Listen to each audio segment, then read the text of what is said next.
Hi, my name is Angel. Welcome back to my channel and welcome to my August wrap up. I'm trying to keep things short and sweet in here so I don't have to talk for too long. So let's go ahead and get right into it. First of all, I do want to say I am wearing a shirt. I had somebody comment one time on my videos that I wasn't wearing a shirt, and now that's all I think of anytime I wear like a little tank top because my hair, I have a lot of hair and it covers straps when I wear tank tops. So I do have a top on. Okay, let's get that out of the way.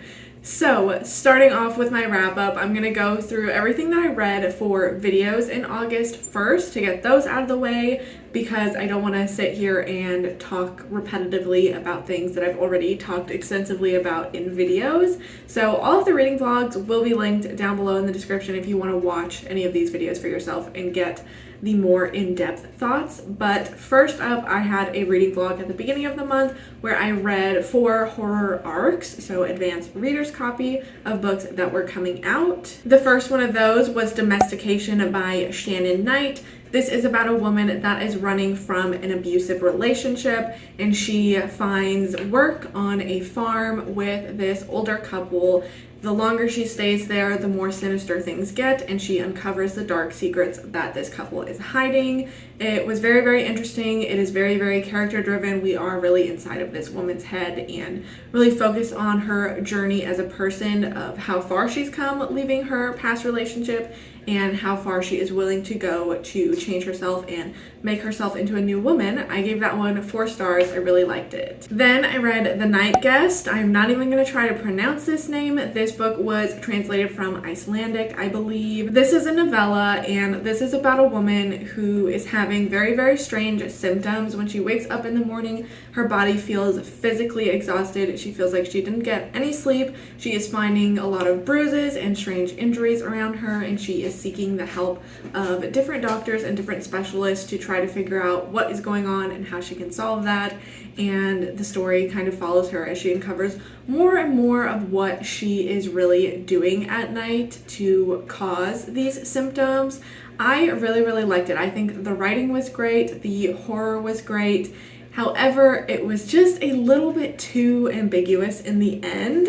I do like things that kind of have ambiguous endings sometimes, especially when it's like a horror novella. I think that's a really great place for it, but in this one I feel like it was just slightly too ambiguous, hence the 4-star rating and not 5 stars, but I did enjoy it otherwise. Then I read The Ravening by Daniel Church. This is like a folk horror type of novel. This is about a woman who, when she was younger, her mother was killed, question mark, on the middle of the road at night from something in the woods. And now she is an adult and she finds herself in a very dire situation, and she is then forced with the same thing that is responsible for the death of her mother. So it's very interesting. Like I said, it's folk horror, so it delves a lot into history and creatures, and once again, this is really focused on our main character and her journey as a person throughout everything that she goes through. I gave this one 3 stars. There were a lot of things I enjoyed about it, but I do feel like I was a little bit misled by the synopsis, not entirely exposing everything that was going to happen in this book. This is like a forced pregnancy, kidnapping, confinement story, which I was not aware of, and that is a big chunk of the plot. So though there were things that I still enjoyed about it, I just didn't really like that aspect. I guess I just didn't like the fact that I wasn't aware of that aspect before going into it, because then I would have never requested to get an advanced copy of it. Moving on, in that video I also read Dearest by Jackie Walters. This is like a motherhood type of horror. We have this woman who has a new baby. She is really, really struggling. Her husband is overseas. He is in the military, and she decides she needs some help. So she reaches out to her own mother, who she's been kind of estranged from. They haven't had the best relationship. They haven't spoken in a really long time,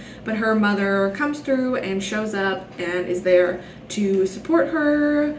Question mark. Things get crazy. Things get wild. Like, there's no way I would have ever predicted some of the horror elements that came into play in this book, but I really, really loved it. I really loved a lot of the themes that it delves into as well, with motherhood and family trauma and different things, and I really liked it. I give this one 4.5 stars, and I would highly recommend. Moving on, the next reading vlog that I did for August was reading the least popular books on my TBR. I only had 2 books come out of that video because I did DNF one of them.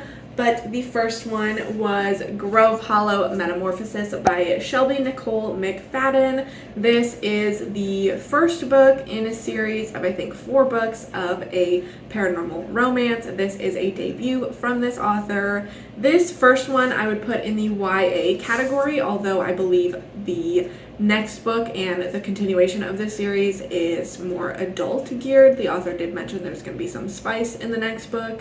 So in this book, our main character turns 18. Her primary caregiver has passed away, and she is sent to live with her aunt in Grove Hollow, New York. She didn't know anything about this side of the family, but turns out they are super rich, and she is just in this ginormous Gothic mansion. It takes place in the fall time. It takes place in the 80s. It is such a perfect fall read that I would highly recommend you pick up right now if you are going to pick it up. It is very, very cozy, very Gothic feeling, and there is teenage drama, but it is just so fun. I really loved all of the characters. I liked being in the world, and I'm really, really excited for the next book to come out and pick that one up and be back with these characters. So as I mentioned, this is a paranormal romance, so our main character finds a little ghost friend, and she has to pair up with him to solve a mystery, and things escalate their relationship.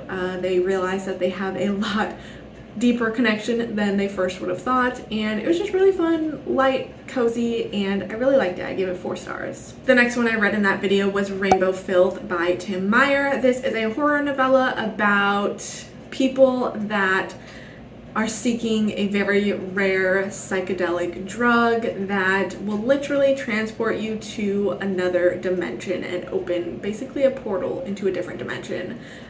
This one, it was gory, it was a lot, it was really fun horror, and I really liked the concept of it. However, it didn't really do anything super crazy for me, and I feel like by the end there were still things that weren't 100% clarified. There were a lot of questions I still had towards the end, so it wasn't completely satisfying for me, so I gave that one 3 stars. The next reading vlog that I did in August was my folk horror reading vlog. So I read 5 different books in this one. All of them were folk horror books, obviously. The first one I read was Starve Acre by Andrew Michael Hurley. This is about a couple who has lost their 5-year-old son. He passed away very tragically, and they are really mourning and grieving for him, and they both grieve in different ways. The mother decides to team up with some people from the community that are able to reach out to her son in the afterlife and form a connection with him so that the mother can still communicate to him and feel his presence.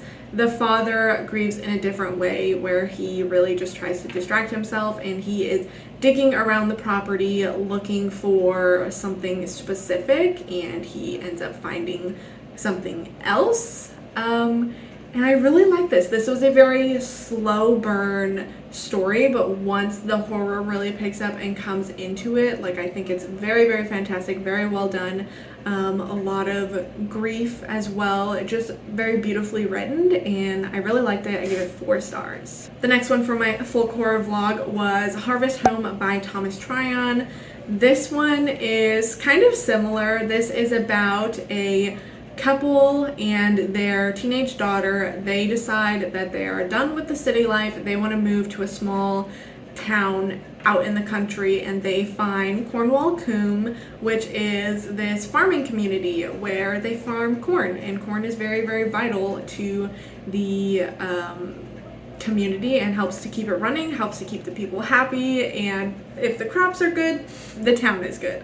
So they move there, and this one is very, very, very, very, very, very very slow burn. And that was my big problem with it, is I feel like nothing was really happening for probably 70% of the book, but then the last like 25 to 30% of it where it did escalate, I really, really loved. I love where it went. I loved the ending of it. It just took me so long to get to that point, and I was really, really sad about that. So I ended up giving this one 3 stars because I didn't feel right in giving it anything more than that when there was so much of the book that I just wasn't having a positive experience with.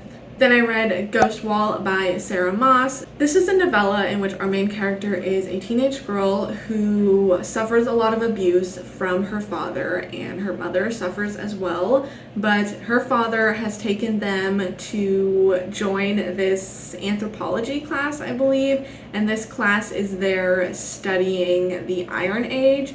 So for 2 weeks, they are there to live as if they were in the Iron Age. They have to hunt their food, they have to forage, and just kind of live off of the land and experience life like that.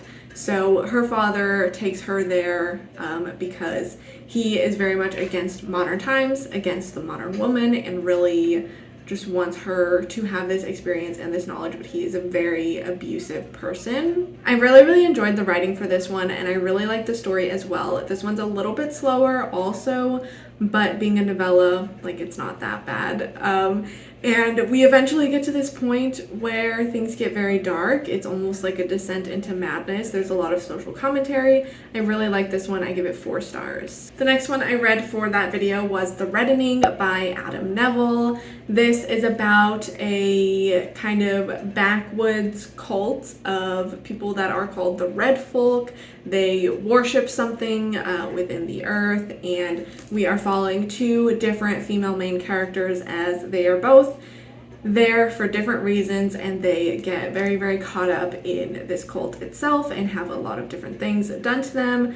There are rituals, there is a lot of kind of like crime and almost like crime thriller aspects to it as we're following different people in this story. Very, very character driven. This one I thought was just okay. I honestly don't really have a lot to say about it. I gave it 3 stars, and we're just gonna move on. And the last one that I read for my folk horror vlog was Pine by Francine Toon, which ended up not actually being a folk horror book, but I gave this one 3 stars. What really did it for me was the writing. I thought the writing was beautiful. I really liked the characters, and I really loved the atmosphere of the story. It is very, very atmospheric. We are in Scotland. We are in a small town that is surrounded by the woods, and everybody's kind of got secrets there, and everybody knows each other and what is going on. We have this young girl, she's 10 years old, she is there with her father. Her father is an alcoholic. He is really struggling because when his daughter was younger, his wife actually went missing. Nobody has ever seen her since then. And then this strange woman turns up and has a lot of strange appearances in different parts of the town, and a lot of different things happening. A local teenager goes missing, and there are just a lot of secrets unveiled and different things revealed. However, I feel like not everything got answered totally by the end. Like, I was still questioning some certain things that were presented in this book and just trying to figure out how they fit into the story, what was the purpose of these different things. But like I said, I really like the writing. Based off of that alone, I would definitely read more from Francine Toon if she does publish another full-length novel.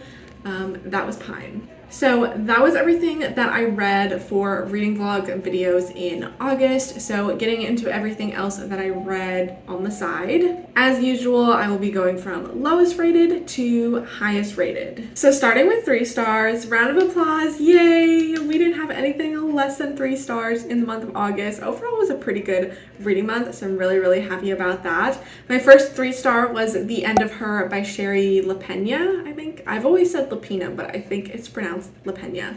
This is not quite a thriller, but more of just like a domestic drama. We have this couple, Patrick and Stephanie. They are very much in love. They have 2 twin daughters, and things seem to be fine until a woman from Patrick's past steps in and starts talking to Stephanie about some of the things that have happened in Patrick's life. His first wife died, and it was very mysterious circumstances, but it was never fully investigated, so Patrick was just kind of let off. So now Stephanie is here questioning whether or not Patrick is the person that he says to be, and if she should be worried, if she should still be in this relationship. There are some other things happening as well with different side characters in here. Honestly, this book didn't really do a lot for me. I don't really have a lot of parting thoughts with it. Like, I don't really...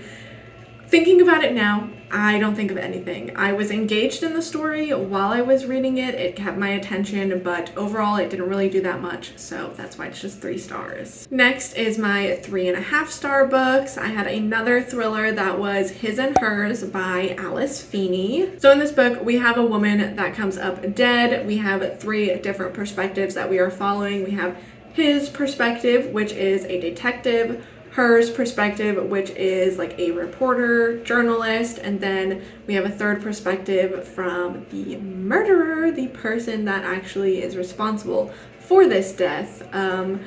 Both of our main characters, him and her, they figure out that they are connected to this first victim. More bodies turn up, more connections are uncovered. So it's really just these people trying to figure out why these people are being killed, who is killing them, who is going to be next, because these people have connections to the victims.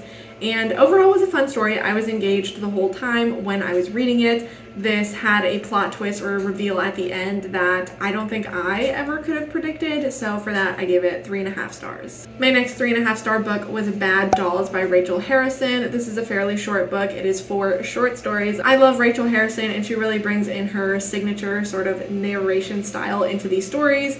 Each one is following a different woman in a different situation. The first story is called Reply Hazy, Try Again. This is a woman that finds a magic 8-ball at a flea market. It starts to speak directly to her. Honestly, I don't think that there was a lot of horror in this first story, and it's not really going to leave a lasting impression on me. The next story is called Bachelorette, and this is about a woman who is called to her friend's bachelorette party, bachelorette weekend, and so she is reunited with one of her childhood friends, and then also her current friends, so kind of just this group of girls that some of them she knows a little bit better than others, and they have some very interesting plans for their bachelorette weekend. I like the group dynamics, and I thought it was a really fun story. The next one is Goblin. I think this is probably my favorite story out of the collection. This is about a woman who signs up for a kind of like diet program, but the twist is that they literally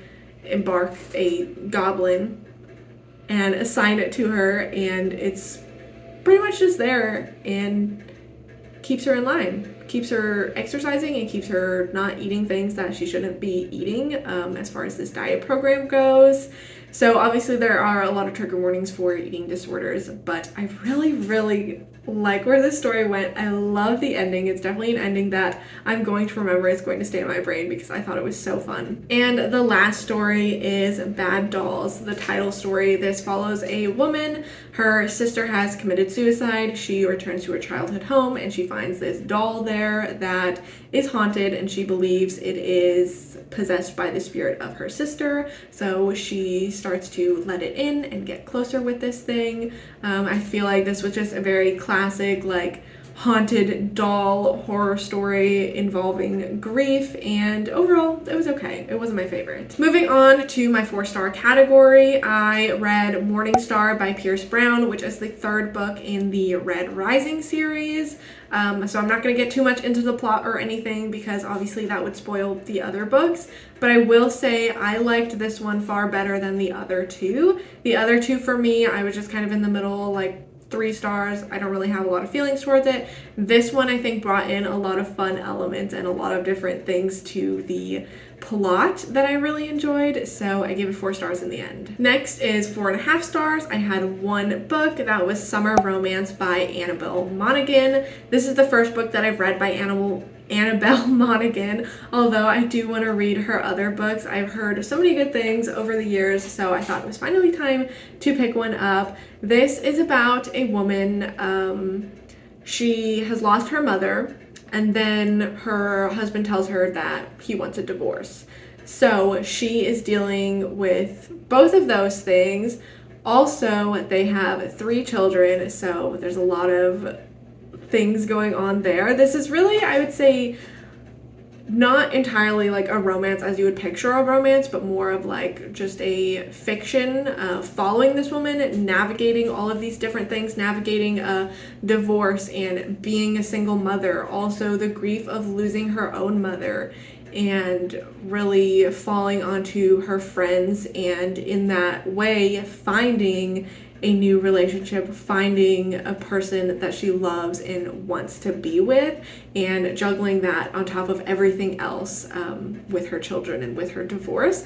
And I really liked it. This is definitely very character driven, but I love the atmosphere. I love the romance, but I also like that the romance kind of took the back seat to this woman's story and her journey as a person and coming back to herself after all of these different things. So I really like that one, and I really enjoyed the writing as well. So I'm really excited because then I can read more from Annabelle Monaghan and hopefully enjoy those as well. And lastly, we have my 5-star category. I had 2 5-star books in August, which is great. The first one is Moonbound by Robin Sloan. This is a sci-fi fantasy adventure story where we are following a 12-year-old boy named Ariel. I think that's how you pronounce it, or Ariel.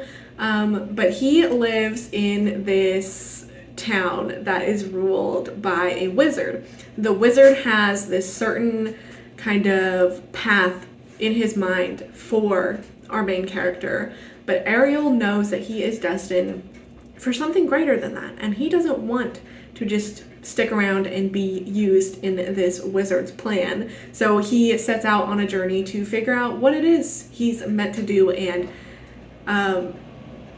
we'll just leave it at that because I don't want to give too much away, because I think something that really makes this book as good as it was, or as fun of a reading experience, is the fact that there are different and new and exciting things constantly coming into the story as we're following Ariel as he is traipsing around this world and coming into contact with so many fun characters. There are talking animals. There's like a robot that's like a hive mind robot. There is this otherworldly being that we meet later on. Like, there are so many characters that are going to stay in my mind for a really long time because I loved them all, and I just love the journey that we went on. The atmosphere as well was very, very rich. The world was built out very well, and I just had a great time. It was whimsical, it was so fun, and I would highly, highly recommend it. Also a note on that one, because I was very nervous to pick this one up because I wasn't sure how I was going to do with a very fantastical sci-fi book. Like, there's wizards and dragons and a world that I have to learn and all these different characters, but I feel like the author did a really good job of explaining everything and how everything worked and the history of everything. Our narrator in this story is also very fun and very unique without giving too much away. So if you are worried that it's going to be really, really hard to comprehend, I would say give it a try and see how the author's writing works for you, because for me it went really well. And my last book, my last 5-star book, was The Babysitter Lives by Stephen Graham Jones. This is available only on audio. It is on Spotify, which is how I listen to it. This seems to be your standard horror story. It's the night before Halloween. We have a teenage girl going to babysit for some kids in this house that's got a really dark history, and the kids are known for playing pranks on the babysitter. Pretty standard stuff, right? Absolutely not. Any expectations you have for this book, throw them at the door right now, because it goes into so much more than that, and it was so fun. So the house that this woman is babysitting in is a house that back in the day a woman actually drowned both of her kids and then killed herself shortly after. So it's got a very, very dark history, and our babysitter soon finds that maybe they're not alone in the house, and maybe this entity is this woman that killed her children. And There's so much that I could say about this book that I can't say because it would spoil it. There is just so much about this book that I really, really loved. It's a very like mind-bending experience, honestly, with all the different things that happen. I think everything that is pointed out in this book is intentional to the story. This is one where Stephen Graham Jones was not leaving any detail unfinished. Like every single thing,